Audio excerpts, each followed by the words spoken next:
Thank you very much. Thank you, Alex, and sorry for everyone for the bit of delay.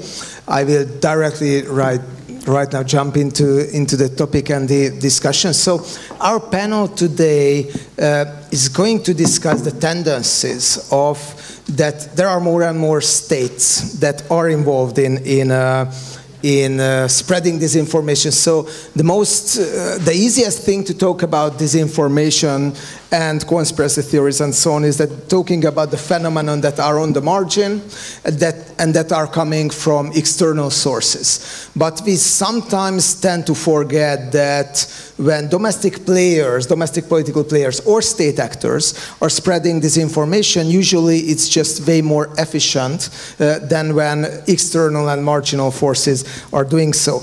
And the Oxford Computation Propaganda Project have some dark figures to share on the extent of state-sponsored disinformation. According to their figures, back to 2017, there was only 28 states that they could count all around the world as where state actors were spreading disinformation in the online domain.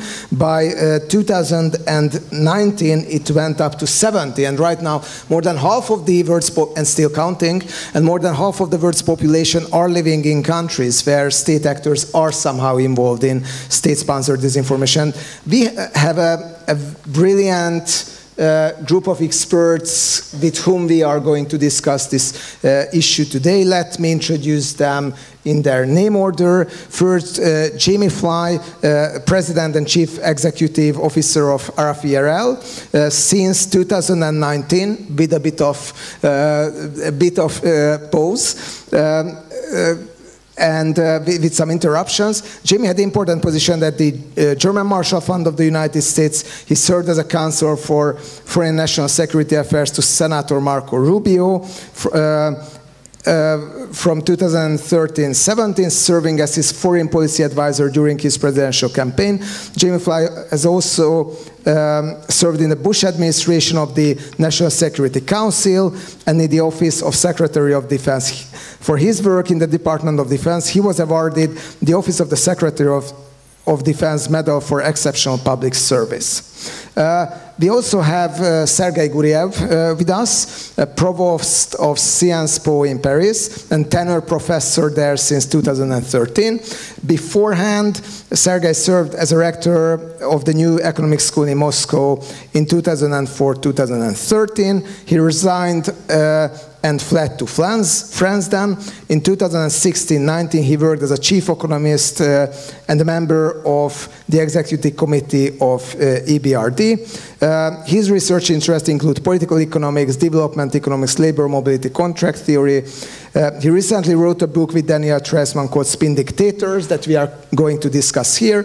And Mr. Guriev was a speechwriter and advisor to Russian President Dmitry Medvedev in office from May 2008 to May 2012, during which time he also sat on government advisory boards and on the board of state enterprises. Also, we have, on my right, Helen Ivanov, Associate Research Fellow of the Henry Jackson Society. She recently completed a PhD in International Relations at the London School of Economics and Political Science. Her research focuses on the relationship between propaganda and violence against civilians. In her thesis, Helen examined the role of propaganda played during the Yugoslav wars prior to her PhD. Helena completed a BA at the University of Oxford and holds an MA, and a BA at the University of Belgrade. And last not but least, we have Eia Blockov, lecturer at the University of Sheffield since 2001, at the lecturer in journalism and digital media. His sphere of research interest includes, but not limited to, disinformation, misinformation, conspiracy theories, international broadcasting and political communication, as well as journalistic practices of self-censorship in the post-socialist countries. His more recent projects focus on the production and dissemination of Russian state disinformation campaigns by the so-called troll factories. His monograph, Fortress Russia, Conspiracy Theories in Post-Soviet World, studies how political elites in post-Soviet Russia use conspiracy theories for political purposes and to boost social cohesion under Vladimir Putin. Its Russian version had 3 editions. So, first of all, I would I would quote a few results, not too much, from the research that Political Capital have done with the support of National Endowment for Democracy in Central Eastern Europe and in Europe that are related to our topic of state-sponsored disinformation. So what we have done a research in the V4 countries and then also in Germany, Italy, Romania, besides Hungary, where we were looking for trolling activities. So inauthentic online behavior that is usually run by fake profiles and usually is based on the model that there are some repetitive comments that all the trolls are putting under certain posts to somehow to try to pretend some kind of popular support behind some positions. What we have found in this research, and particularly in Hungary, is that beside the troll agencies that the political parties apply, there is a rather big group of pro-Kremlin trolls that are spreading messages of the Kremlin and copy-pasting the same message several times under different posts, and especially when it comes to the Russian-Ukrainian war. Moscow did not invent anything new in that. This is something that has existed before. What is rather new is that the traditional infrastructure, disinformation infrastructure of the Kremlin have rather weakened. So Russia Today, Sputnik have been put under the sanctions list, which means that they are practically banned in the Western world, in the European Union and beyond. And also Twitter, Facebook, YouTube have removed their channels. So their reach to the international audience have dropped significantly. And that's why trolls are becoming even more important than they were before. What we also found is that most of the narratives are imported in a certain sense. So, for example, one important one that Ukraine does not exist. It does not have any, how to say, legally administered borders, therefore there is a right for Russia to invade it as, let's say, part of the USSR. This message was started from an organization connected to Ukrainian pro-Putin oligarch Viktor Medvedchuk and taken over by a news agency of separatists, and the same message that appeared there were translated in poor Hungarian and spread all over the field. And we found also that there are some crises that can exploit the messages. For example, in Italy, energy crises are coming up as the most important topic of Russian trolls. And last but not least, I would mention that the trolling activity can be the most successful in the countries where it receives support from the political mainstream.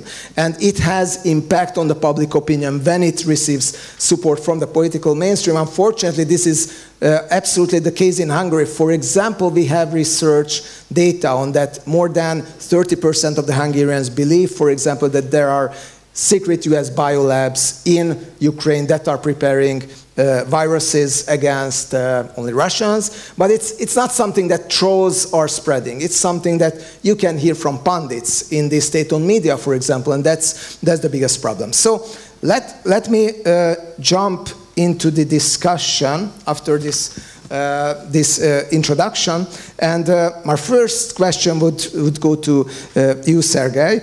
In your new book that you co-authored with Daniel Treisman, you argue that the nature of dictatorships is changing, and that from direct repression and violence, the most important thing is it's manipulation of information. So what do you mean by spin dictators, and who are the spin dictators of today? Thank you very much. Thank you very much, Peter. Thank you very much for inviting me. That's a great event, and I appreciate your question. Indeed, this is a book where we put together this argument based on our previous research published in academic journals. This book is for general audience, and I encourage everybody to read this book. It will be translated in Hungarian, so it will come out in Hungarian like in 6 other languages. And basically our argument is, in 20th century, dictators would terrorize their citizens into submission. In 21st century, majority of dictators are different. They don't wear military uniform, they wear civilian suits. They pretend to be Democrats. They say we just have a different kind of democracy. And they use manipulation of information through different kind of propaganda, different kinds of narratives, some of them which Péter has indicated, and through hidden censorship. So it is important that they use methods of censorship which are very different from open censorship of, say, Soviet times, when you would have a special agency for censorship. Here, censorship is banned, but we co-opt the owners of the media, we pay the journalists, sometimes we use targeted repression in a limited way to undermine journalistic freedom, so that population doesn't know they live a non-democratic society. And so basically spin dictators are the new breed of dictators that is better suited to the modern world, where you still attract foreign investment, you still are part of the civilized community, you're not an outcast, and this is how those new regimes actually prosper in the modern world. And so in the book we say that we need to remember that these are still dictators, even if they call themselves Democrats, hold elections, have some independent media, have some opposition parties. These are not democratic regimes. And going back to your introduction, these guys also try to manipulate information beyond the borders. They use trolls, they use influence agents, they use enablers, as we call them, to undermine Western institutions. And it is in the interest of the West to expose those activities and to resist those activities. Why? Because spin dictators are usually very corrupt regimes, for the reasons I'm happy to elaborate, but we talk about that in the book, and they love to export corruption. If corruption is not exposed, then their agents do their bidding, influence foreign policy, influence international organizations in their interest. If the corruption is exposed and their enablers are actually shown to be working for dictators, then it's even better, because spin dictators come back to their home audience and say, look, you're accusing us of corruption, but the West is not better. Corruption exists in the West as well. And as you rightly said, these are the guys who use narratives to rule. They don't need to kill or imprison thousands. They just need to control the flow of information. It turns out that it is quite a successful model of dictatorship. Thank you. Eia, you have written a book on the conspiracy theories in Russia that have sadly become quite timely, and I can just recall a book talk that we organized here in Budapest a few years ago, when you back then told that the interesting feature of conspiracy theorizing in Vladimir Putin's Russia is that Putin himself was not the front man of conspiracy theories. He was more reserved and let others to spread the conspiracy theories in the public television and also in the political domain. And in a more recent piece you wrote in the New York Times, you argue that this has changed considerably. And right now, Vladimir Putin have become practically the conspiracy theorist in chief, and also that the conspiracy theorists played probably a causal role in the start of the invasion. So, can you elaborate us a bit? What a day to talk about Russia today, yeah? Yeah, indeed. One of the central arguments of my book was that the Kremlin constructed a very efficient model of spreading information, both domestically and internationally, with all the intellectuals, think tanks, trolls, all the levels, that would manipulate information, that would spread conspiracy theories, that would make sure to reach as many people as possible. But the trick was to show, and what Sergei shows in the book, that the leadership of Russia is very rational, that they are efficient managers, they really know what they do, and whatever happens, they kind of, they basically filter it to the realpolitik. Well, we don't know what happened in the last 5 years, but we can speculate. It's a problem of every authoritarian leader who is very much isolated from the diversity of information, basically fails to analyze what happens in the world, in a way, objectively, but academically, let's say. And basically fails to his own propaganda. So I think I would just speculate, I cannot read his mind, luckily. But I think what happened is just, he was reading the wrong books. He was fed with the reports that were very much, biased to what Vladimir Putin wanted to see. And that's slip into what we see now. Started in 2012 when he returned to power. So when he returned to power, in a way, there was nowhere to go for him.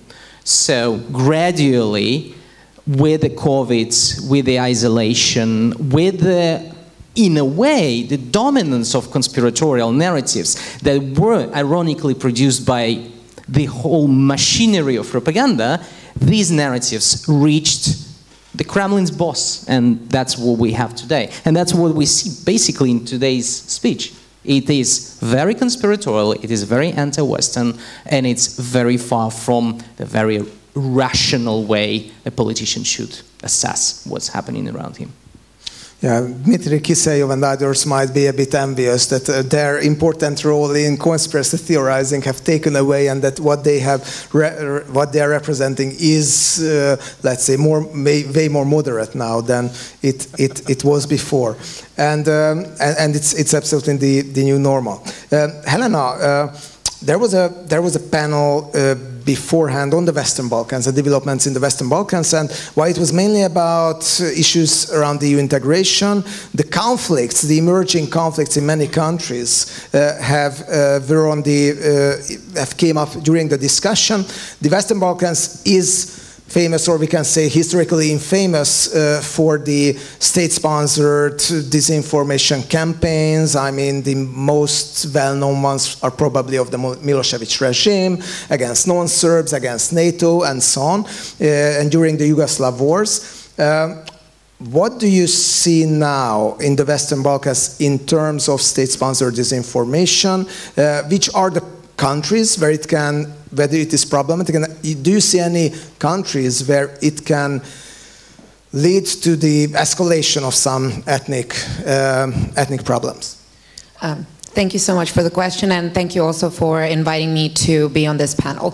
So when I analyzed the propaganda during the Yugoslav wars during the 1990s, one of the things that came out was how important it was that the state inherited the communist structure of the media ownership, and how important it was that the media environment in the former Yugoslavia was such that you basically had one national broadcaster that was the absolute authority over everything that people have thought. So for instance, if you think about Serbia during the 1990s, you will realize that the radio and television of Serbia, the national broadcaster, was watched on a daily basis by 4 million people. When you put into context the fact that Serbia has around 7 million citizens, that basically tells you everything you need to know. So I think during the 1990s we've had this context where basically each of the republics inherited their own national broadcaster, which was basically dominant and basically the only thing that people have seen. And in that sense, having state-owned and state-sponsored propaganda wasn't as complicated. Obviously, nowadays, with the introduction of the privately owned media, but also the rise of social media platforms, things have become a bit more complicated when it comes to state sponsorship of propaganda. Nevertheless, I would like to say that things have substantially changed in the region. Unfortunately, necessarily, they have not. There are a lot of privately owned medias which are, in fact, practically controlled by the government, either because someone very close to the government is actually the owner of that media outlet, or because governments have other ways of exerting their influence.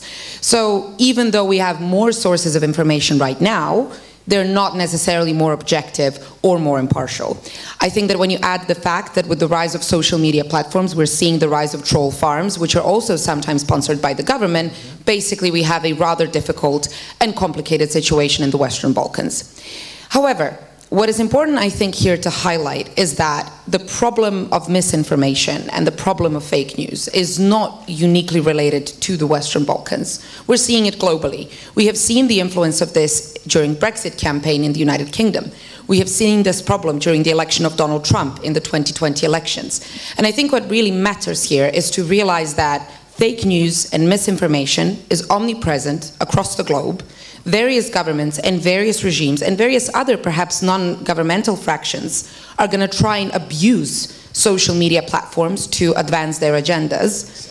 And all of us are susceptible to its influence, because all of us suffer from what in my PhD I describe as epistemic dependency. We can't know everything, and we don't know everything, and we have to rely on other authorities and other sources of information to tell us what is going on somewhere. And now that anyone can basically come around and spread something which is apparently called an alternative fact, we live in a very dangerous time in this regard, and that's why I think it is now more than ever important to engage in various countermeasures that would prevent the spread of such information, but also in the absence of preventing it, then mitigate the impact that it might have, especially in critical times like these one and complex regions like the Western Balkans.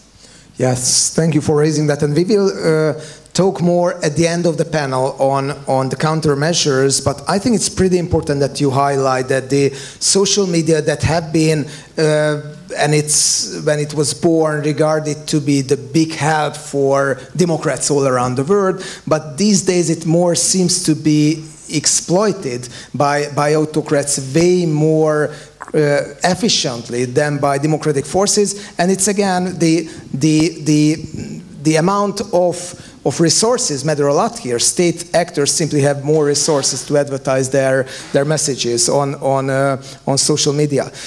Jamie, Radio Free Europe, let's say, has the reputation of being a very bad guest, in the sense that you are mainly going to countries where you are not welcome. So in countries where the media space are not necessarily free and fair, and foreign, let's say, foreign media companies coming to the country is not necessarily something that is regarded to be the best thing in the world. RFERL, if I know it well, it reports in 23 countries, and I think in most of the countries where you report there are serious democratic challenges, and it's rather understatement. So can you tell us about the most problematic aspects where you operate, and what does it tell us about the nature of this state-sponsored disinformation and the state as an actor that wants to have some kind of monopoly over information? Sure, and let me just start by thanking you for pulling this panel together. Already I'm impressed by my fellow panelists and agree with much of what has been said. But I also want to say it's very exciting to be speaking in this building, because actually upstairs some of our historical archives are hosted at the Blinken Open Society archives. And so it's great to be back, and I visited the archives several times over the last 3 years. Would encourage anyone who has the opportunity to visit them and learn more about our history, not just here in Hungary, but across our coverage area. So I think the panel has described very effectively what I see when I look across our 23 countries, and I travel to most of them. I'm actually banned now from traveling to Russia anymore, and blocked from some others like Iran. But I do get out to most of the markets that we broadcast to, and I meet with most of these governments. I meet with authoritarians. It's part of my job, and try to make inroads for independent media, for our work in country. And when I go to those countries and when I sit across from these officials, the scenario that Sergei described is completely accurate. We are now in an authoritarian age where dictators feel that they can mask themselves as democrats. They can act like they're allowing independent media and free flow of information, but on the side, they're doing everything possible to undermine truly independent journalism. They'll harass journalists, they'll call them into security services, and all these are things we've experienced. They'll beat up journalists, they'll steal their equipment, they'll pass laws that make it harder for certain types of journalists to operate. Meanwhile, they'll all fund, and it's been mentioned, the troll farms, they'll all fund their own troll farms. And sometimes they're not even through government sources, they're through external parties who are close to the government, and at least have a little bit of distance removed. And so what you then see in those information environments are information environments that are awash with conspiracy theories, disinformation. It leads to a very confusing environment for the average citizen as they're trying to figure out what is truthful. As was noted, this is not just a problem, though, in Eurasia, where we operate in the worst cases, but it's a problem in the United States to a lesser extent, in Europe, even in Western Europe. And so I think this is just something that we're going to have to deal with and navigate through. I think the question is, can we put up guardrails? Can we impose standards, especially when you have actors like the EU, which, as it's looking at accession of new members, there's a conversation going on right now with several countries that have very difficult media environments. This should be a priority in those conversations. When it comes to the rule of law conversation about Hungary, we're operating in Bulgaria, Romania as well.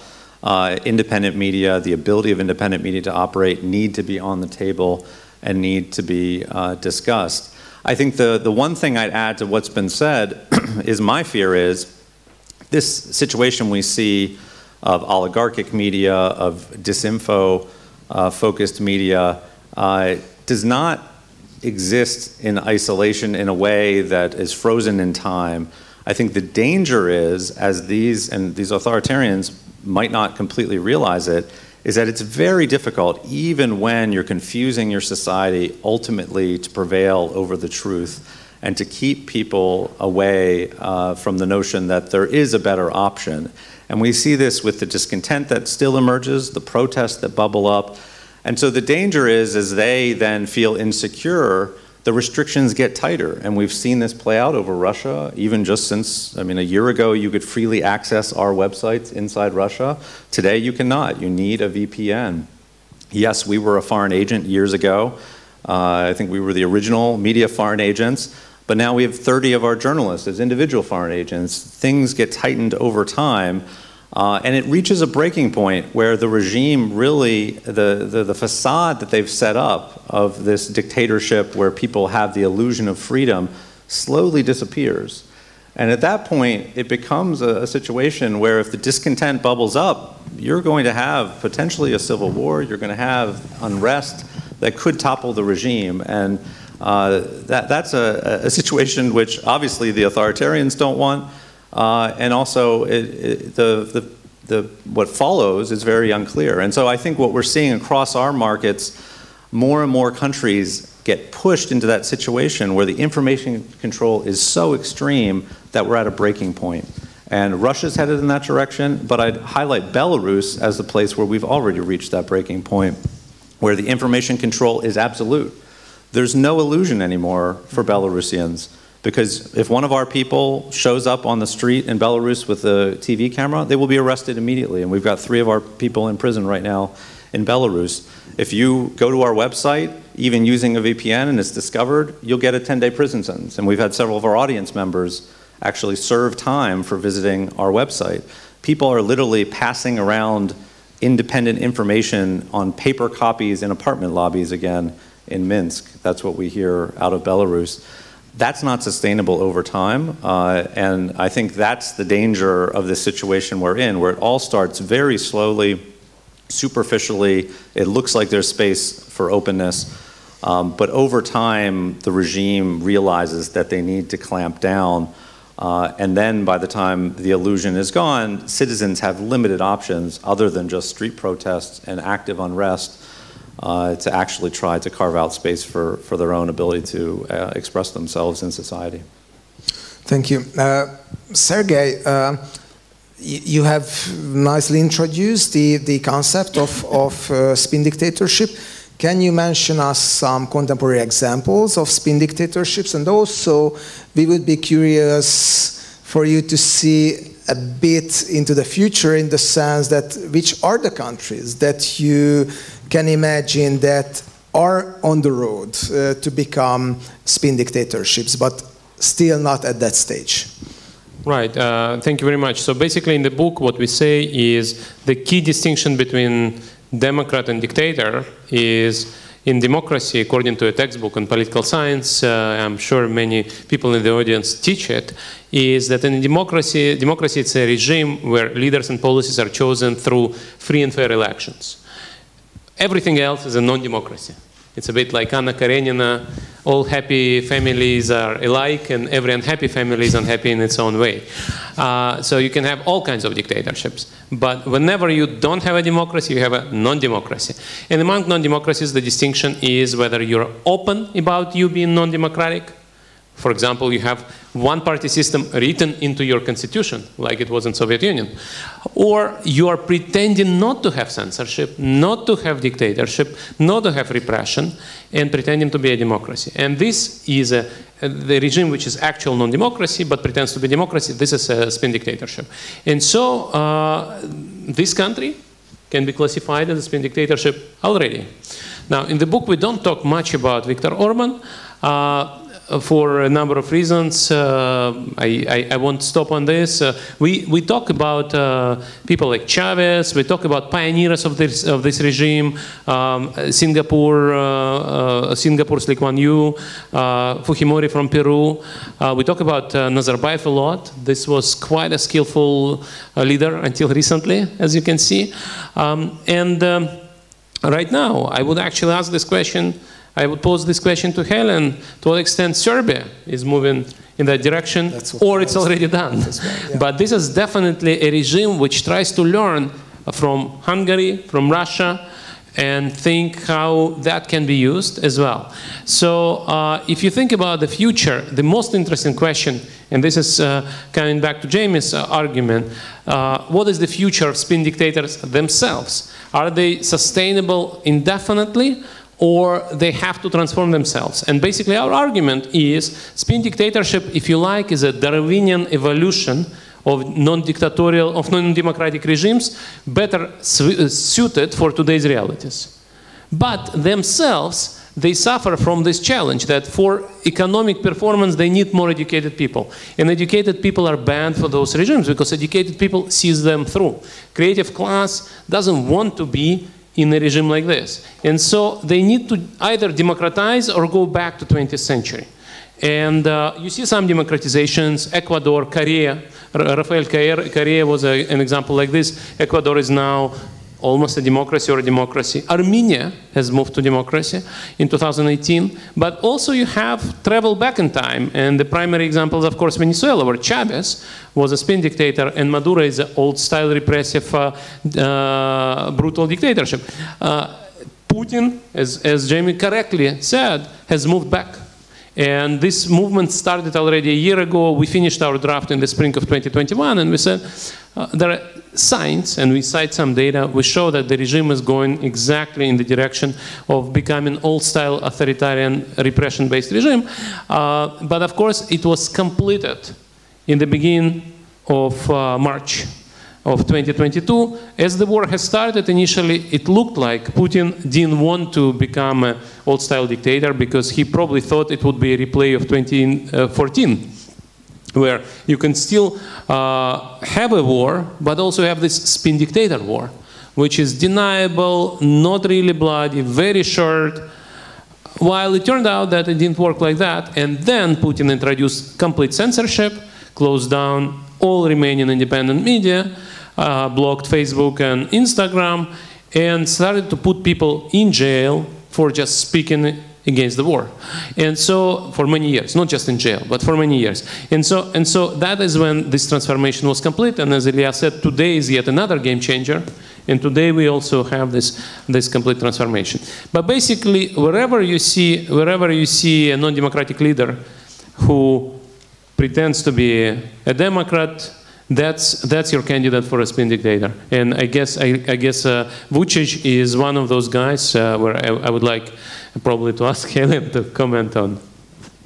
Yes, so what's happening in Serbia, and hopefully we will discuss at the end the counter strategies. And just to highlight it, there is another way out of spin dictatorships than just becoming a full-scale dictatorship and launch a war. But before we discuss that, please, Helena, tell us a bit about the Serbian development. I think what is rather unfortunate about Serbia ever since basically the 1990s onwards is that the real attempt to create free and impartial and objective media has not happened. There has been some hope in the early 2000s that things were moving towards the better, but then even towards the end of the rule of the Democratic Party, there were some questions about whether and to what extent this political party is influencing the media. From 2012, which is when Alexander Vučić became the first deputy prime minister, went on to become the prime minister and now the president of Serbia for his second term, obviously things have gone for the worse. The control of the media is immense. This both applies to the national broadcaster, but also very much applies to the privately owned media, both television channels, but particularly tabloids, which have extremely high printing and reading rates. This has also resulted in a fact that, to the extent to which there are some oppositional media outlets, I'm not even sure that we can call them objective and impartial, because this has created a very polarized media scenery. So you either have media outlets which are completely 100% backing the government, no matter what the government is saying, or you have a very small amount of channels that can be considered oppositional, that are always completely against anything the government is doing, even when sometimes they actually do something reasonable. So there is a very limited amount of media outlets in Serbia that you can actually access that will give you high quality analysis, that will give you impartial and truthful accounts of what is actually going on. And unfortunately, that is often the case with media outlets that are foreign owned. So it would be Radio Free Europe, or it would be Al Jazeera Balkans. It would be those kinds of channels who are really in no way dependent on either the Serbian government or the Serbian opposition or any forms of Serbian funding sources, which is rather unfortunate. And if I could just add to the spin dictatorships in terms of what this looked like in the Yugoslav case, for example, and with Milosevic. So there is no question that Milosevic, Milosevic, the 90s. There is no question that Milosevic had like 100% control over the Serbian media outlets back in the 90s. And for a while this worked out really lovely for him. The problem was when external circumstances started going against him, when the country started suffering from sanctions, and when he realized that he must end the war to politically survive, because the Serbs got really tired of everything that was going on towards 95. That's when he had to pay the price for all the fake news and all the propaganda that he disseminated. Because all of a sudden in 95 he found himself in a situation where he had to persuade Serbs that the Dayton Peace Agreement is an acceptable outcome, having spent 4 years building propaganda which was anti any form of a peace deal. So I think most dictators end up paying the price for what they do.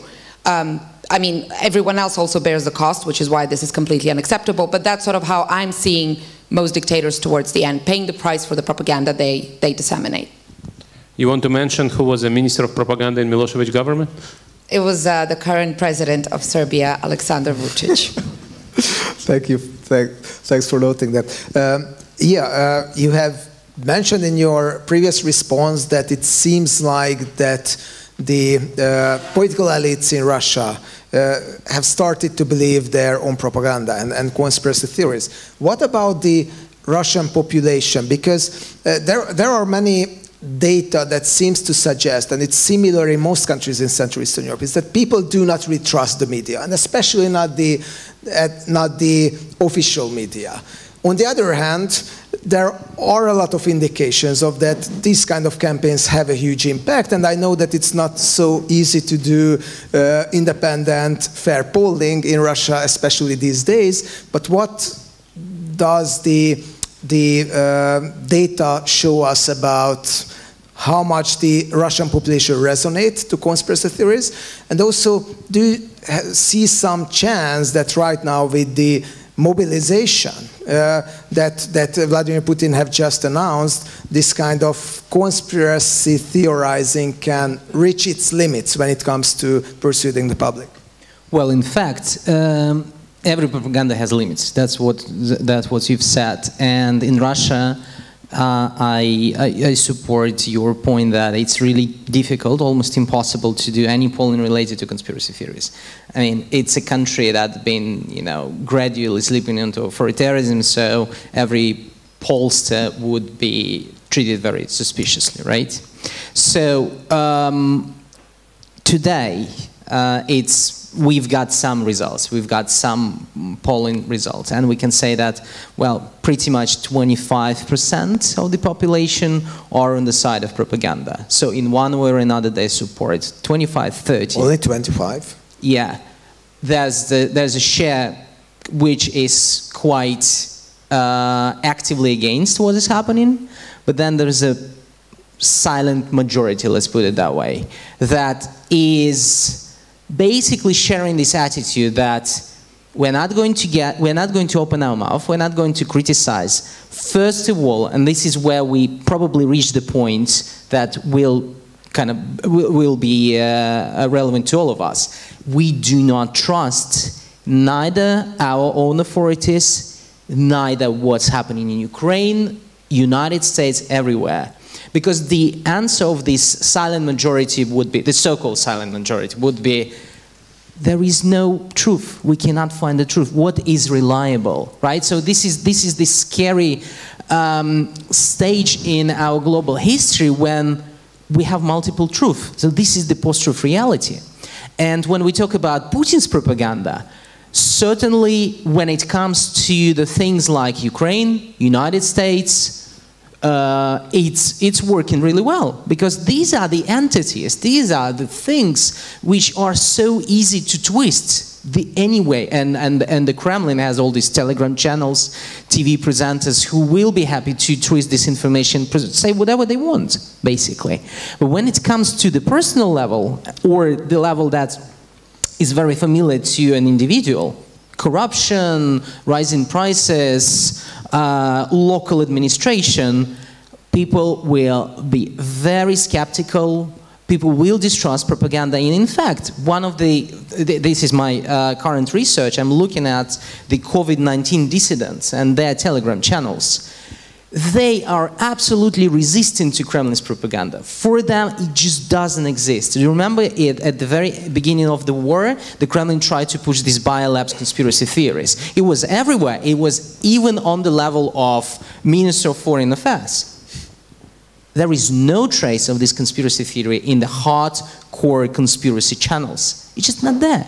They don't buy it because they understand what things they can trust and what things they should not trust. And it's definitely not Putin's government. And this is probably one of those cracks in this matrix that we will be seeing in the next few months, because today's decision on the partial mobilization will actually push much more people to question what is happening.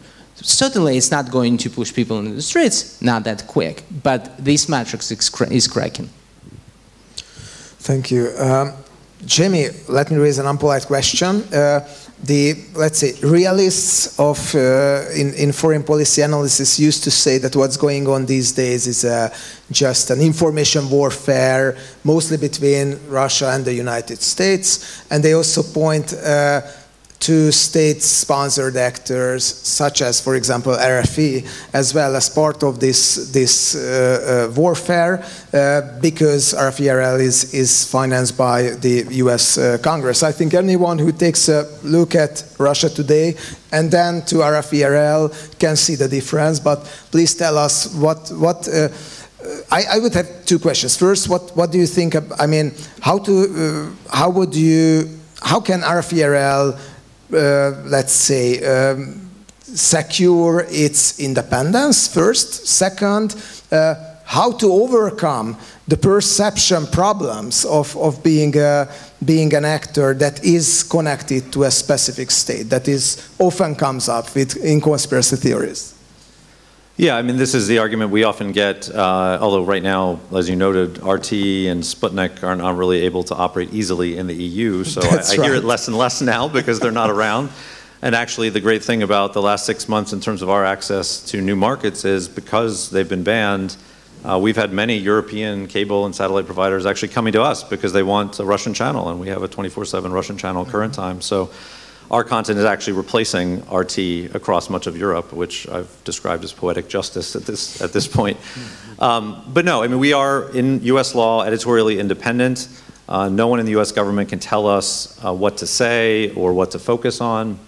The challenges we've had in most recent years have related to basically my position and who gets to run the company. And in the late Trump years, we had an attempt to try to exert more control over that at a political level, but that thankfully was stopped, and Congress then actually implemented new safeguards, and so future administrations, including this one, actually can't remove any of the network leadership without bipartisan agreement in Washington, which is how it should work. I'm not in a political position, but I'm a lifelong Republican. I started during the Trump administration. I was reappointed by a bipartisan board during the Biden administration, and that's how U.S. International broadcasting worked for most of its history and should work going forward, and so I'm pretty confident about that. The challenge we face, though, given what was described earlier, is that the broader media landscape in most of these countries means that people just don't trust any media. It's not just that they think RFE is the voice of the CIA or something. They're skeptical of every media option, and people should be skeptical, obviously, given disinformation, and should do their homework. We have a little bit of flexibility on that point, though, in most of our markets because of the power of our brand. It's kind of interesting as I look at our data. More and more people care less about brand, given that they're consuming news on social media, and most people just look at their feed now, and it can be from the New York Times, and it can be from a classmate that they were in school with 20 years ago on Facebook, and they'll basically think that those two pieces of content are at the same level, and both should be believed equally. But with us, we still find in many of our countries, even amongst the younger generation who never listen to us directly, they still, through their families, have heard these stories about the power of Radio Free Europe or Svoboda in Russia. And people then do attach a certain power to what we put out today. Now, we still need to work hard to gain their trust, and so we're very diligent about standards, about being truthful, about not going into the gutter on tabloid-style journalism, which is popular in many of our markets, but we don't chase after clicks. We're still seen as serious. But we're also making sure that the type of journalism we're doing is very different than it was decades ago, and highlighting a lot of the challenges that exist in these quasi-dictatorships with corruption. Investigative journalism is one of our most popular types of journalism across every market, and that's because people want to know what their corrupt government officials are actually up to, who they're connected to, how they're making money, what foreign governments they're getting corrupt funds from. But then we also focus a lot on local issues and the local challenges that the authoritarian regimes are not addressing. This has been huge for us in Russia. We have local and regional websites that actually the Kremlin propaganda outlets had completely ignored that demographic, and actually they copied us after we set up our own local websites, and those have remained popular even throughout the war. And so we're trying to make sure that we're adapting our content to continue to draw people in. And we do face some challenges that other media outlets do as well, gaining that trust, but I do think we still have a special role in many of these countries given our history. Thank you. Before turning to the question of possible countermeasures, I would like to give the floor to the audience to raise questions. Is there anyone who would have a question? I see a hand over there, 2, 3. Okay, let's collect them in one package, and then I would come back to the panel. Yes, over there. Thank you very much. My name is Anna Gutza. I'm a CU, a PhD candidate in comparative history, and as well a fellow at the Democracy Institute. I would have a question about trust in general and media. Might it be that the problem lies not only in the institutions, so that people don't trust a certain, let's say, radio station or a certain tabloid or journal, but shouldn't we also analyze the function of the media as technologies and gadgets themselves? So if I think, for instance, of Twitter, my Twitter account or my Twitter timelines look like I have the nice dog being tweeted somehow by Twitter to me next to the massacre of Bucha, next to another information of something else. So somehow the way we consume information, we consume it, has changed fundamentally. And wonder whether this is not as well a dynamic that dilutes trust in every sense, because just dilutes it not only from the actors, but from information media as such. Thank you. Thank you. The next one, please. There was somewhere around there. Okay, to here. Hello, my name is Nikki. I'm a journalist at Telex. And I would like to ask, what are the main differences and similarities of propaganda and fake news in your countries or areas? What would you say? Thank you. Thank you. And the third one, gentleman over there. Thank you. My name is Arseny. I'm a postdoc at the Budapest University of Technology, and I have a question. Why do you think the Hungarian state-owned media repeats the pro-Russian and anti-Ukrainian narratives? Thank you. Sorry, what was the question? I didn't hear it properly. Yes, so why does the Hungarian state-owned media repeat the narratives that the Russian government propagates? Thank you. So we have three questions, one on trusted media, the other one is that what are the main narratives and disinformation infrastructure in your respective countries. We can talk about, yeah, United States, Russia, also Serbia, and then one on Hungary. So who would like to pick any of the questions? I can pick the second one. Okay, please do. Thank you all for the questions, and this question in particular is to me very important because it's very much in line with how I've started my PhD. So when I started doing it, my main question was, can propaganda incite violence? And I thought, if I can prove that it can, or definitely prove that it can't, I'm basically going to be a doctor. But then one of the things that I've done as part of my PhD is I've obtained the archive of the radio and television of Serbia with all evening daily news that were aired from 91 to 95. So basically from when Croatia and Slovenia declared independence from the former Yugoslavia all the way down to the Dayton Peace Agreement. And as I've watched it, I realized that, in fact, what propaganda is trying to do in war is much broader than mere incitement of violence. And then I ultimately created a model, which I've initially applied only to the Serbian case, but then went on to see, can I see similarities with Rwanda? Can I see similarities with what is currently going on in Russia and Ukraine? And I've identified similarities. And the model that I'm sort of shamelessly promoting here now is examining the phases of propaganda, whereby I think that often we need to monitor whether someone is trying to escalate a certain propaganda, maintain a certain discourse, or maybe de-escalate certain propaganda, like what Milosevic was trying to do towards the end of '95 as he needed a Dayton Peace Agreement. The second important question, I think, is to ask, what is the function? What are they actually trying to do? Are they trying to legitimate violence? Are they trying to brutalize perpetrators? Are they trying to recruit fighters? I think the third phase would be, the third level would be to think of the discourses. And all of these discourses are almost always the same. You always portray the other side as guilty, you portray it as threatening. We often also resort to like dehumanization and portraying these people as subhumans. And then finally, there are a lot of specific techniques which media outlets are using as they try to promote these discourses. And I think, again, you can see similarities. We often see agenda setting, making certain issues appear as more or less relevant depending on what the particular aims are. We can often identify mirroring, whereby we accuse the other side of the crimes that in fact our own side is committing. We can see a lot of manipulation. For instance, in the former Yugoslav case, you could see how many times World War II and the crimes committed by the Ustaše regime against the Serbs were used as a justification for the crimes that the Serbs were committing against the Croats. So I think there is a way to extrapolate certain similarities that are not only applicable to different countries, but I think could be applicable to different times. I'm sure that we can see similarities between the kind of Nazi propaganda that we've seen back before World War II and some of the things that we are seeing nowadays. So that's sort of how I'm thinking about that question. Thank you. Someone else? Eia? Shall I pick up the first question about trust? I agree that technologies are having quite a drastic influence on how disinformation spreads.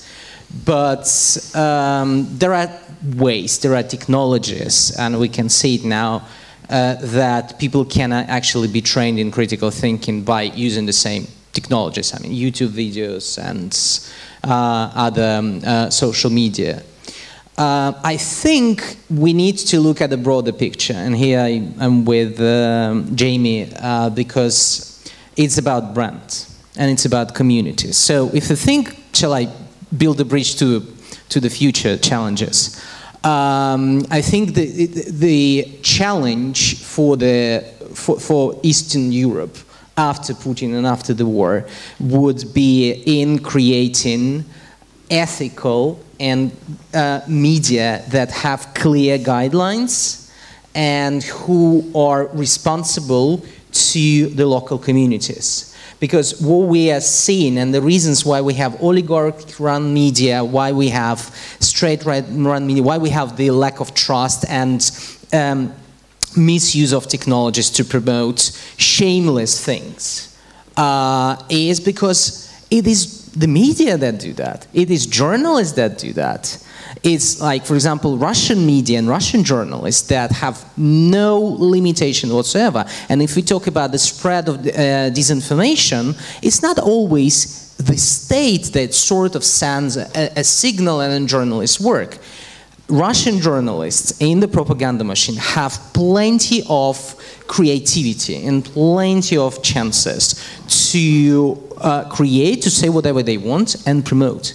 And this speaks to communities. And that's why communities will be so skeptical about what the media say, and they will be using all those pseudo-media on social networks because that will speak to their attitudes and their feeling of the world around them. That's why big media like RFE should work with local communities. And that's why in post-Putin's Russia, it is about local, small media, regional media that actually talk about real problems of people, thus increasing trust of local communities and individuals in the institute that is called media. It should not be focused federally, centrally, Moscow, St. Petersburg, or Budapest.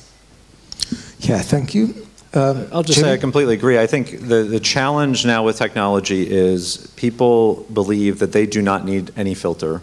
They can just go online, they can get a first-hand account of someone who shot a video, who witnessed an event, and they don't understand that when you have a journalist who actually follows standard guidelines, that journalist adds something to the story. They provide context, they provide balance.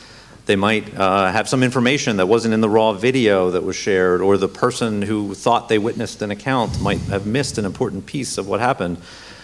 We've lost a lot of that, and I'm not here to defend the entire news industry. I think a lot of journalistic outfits, even in Western Europe and the US, have made major mistakes, and they also lowered their standards.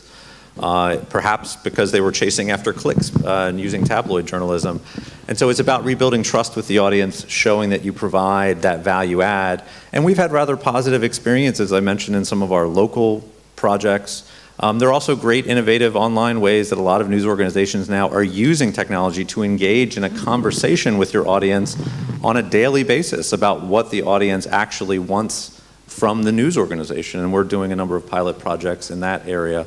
And so I think that's where the news industry needs to go. Very briefly on Russian propaganda in Hungary, I'm by no means an expert. I will just say, I assume if a certain narrative of the war is being presented, it's because that's what the government, which controls the state broadcasters, want to present.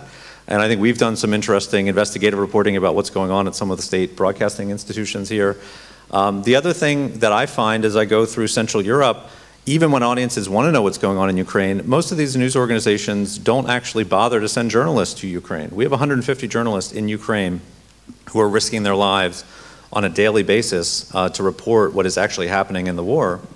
We can make that available across all of our markets, and we see no lack of interest here in the Hungarian market in what is truly happening in Ukraine. Our Hungarian service versions their videos and reporting, so the audience demand is there. But more content is needed, more actual content factually reported from the war.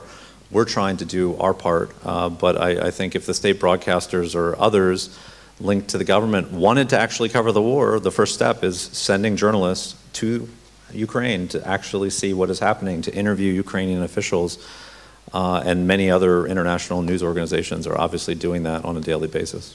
Yes, we should have a demand, real demand on the governmental media side to really understand what is going on in Ukraine. I think what is more happening is to sending a particular, mostly Russian narrative on the events, and I think that it has two main reasons. First, it works, and especially after the last election result, the feedback for the government was that it works brilliantly, especially embedded in this peace narrative. And the second one, I think this is the direction in which the government wants to shift the public opinion. In that respect, I think Orban is wrongly labeled as a populist. I think he's not just try to reflect what is in the public opinion and just echo that, but more to transform the public opinion, and he has had considerable success in that respect. I take the take the liberty to overrun our panel a bit, but just for a final, very, very short round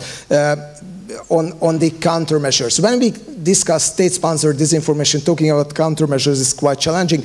Most of the policy measures we traditionally have in our mind, let's improve critical thinking, or let's try to diversify media and so on, these are things that mostly state actors can be really active in, or resourceful actors. If the state is against you, it's a bit more difficult. But just to think about that, yeah, what to do by citizens or by other state actors against, or media outlets against state-sponsored disinformation, all of you would try to respond in one sentence. So please, let's start with you, Ivana. I think that depending on how big this is, how big of the problem it is, it might be worth funding and opening foreign-based media outlets such as the BBC in Serbia and Radio Free Europe, so that you can offer people alternative sources of information. And I think in certain contexts, maybe even the international community should jam radio transmitters. In Rwanda, we have evidence that 50,000 lives could have been saved if the international community jammed the radio transmitters. In Bosnia, this was done following the 1995, and there is evidence that this actually helped. So depending on how big the problem is, you either might want to increase the supply, or you may sometimes even want to restrict it. Thank you. Sergei? Yeah, I would say that indeed we need more transparency, saying that this is not a private player, this is a player connected to the government, and for that matter, a non-benevolent government. And I think we already see a lot of that happening on social media, where Facebook or Twitter say, this is a Russian state media, or something affiliated with the Russian state, and I think it's great. Then in some cases you can use blocks, in some cases you can use warnings. And this is also something I do research on. So if you ask people to think for additional 15 seconds, they can actually connect the dots and not share falsehoods. That is something that has been established in the literature. If you ask for another click, saying, are you sure you want to share this, without reading it, that really, really works. And sometimes you would say, would you like to fact check this thing? So if you click on this, you will see mainstream journalistic work providing data on this particular subject. So even people who don't click, they seem to understand that if there is fact-checking behind this piece of news, that means that something is wrong with this piece of news, right? And so all these things actually work, because we've been criticizing social media in this panel. And I should defend social media a little bit, because again, I've done research on this, and social media continues to be broadband internet, mobile broadband internet continues to be liberation technology, transparency and accountability tool. Anti-corruption activists use social media, especially in countries where traditional media is censored. So it's not just social media is only the disinformation technology, but social media is also a disinformation technology, because we have this dark psychology of social media, as psychologist Jonathan Haidt calls it. On social media, you have visual content, and what travels fast is exciting, disturbing, non-boring stuff, which is most often is untrue stuff. Truth is boring. And in that sense, what happens to you is your initial subconscious reaction is to share right away, to click. And so if you introduce more filters, warnings, fact-checking, you can actually slow down the flow of disinformation, and you can stop this disinformation from happening, including the state-sponsored disinformation. So there are tools. This is an active research agenda, and I think we'll know more. Now, one thing I would say, social media companies say that we'll do that through self-regulation. I don't like regulation. I'm a pro-market economist, but in this particular case, I think self-regulation is not enough. They are doing a lot now, a lot more than 2015, but that's still not enough, and we need to regulate more. Companies like Facebook should be regulated more. Thank you. Eia? Well, I support Sergei's point on regulation. I think the big tech should be further regulated. That's one of the ways to stop disinformation and actually to make these guys actually work much faster and much quicker, much more efficient. But I also repeat the previous point. It's also about creating the conditions for certain ethical guidelines that would the media subscribe, but also obviously, we have quite a crisis of profession of journalism, like who is a journalist, how do we define journalists? And so everyone who produces information. So in many ways, we need to think as a community, and this is kind of the grassroots activity. How do we define journalism, and what are the rules that journalists should work? And we need to communicate these ideas and these definitions to the wider community, so that people, individuals, would know whom they could trust. Thank you. Jamie, last sentence?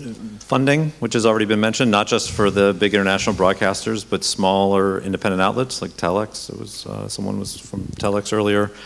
Set standards and stick to them. That's for Brussels, but also for Washington. And I should just praise the European Media Freedom Act, which I think has been moving just in the last week. And then we need more tech innovation. I generally agree with what's been said on social media, but we need more innovation in how to circumvent government efforts to block the internet. Social media can only be empowering if governments cannot step in and block it at the ISP level, which is what's happening in Russia right now and just happened the last 6 months. So we need the ability to have free and open internet accessible by anyone with a cell phone anywhere in the world. There's no reason government should be able to limit ISPs in 2022. And we're getting there with the technology, but I think we're a few years away. So we need more government and private sector investment in that. Well, in Ukraine, Starlink is already almost everywhere. Yeah. Send more satellites.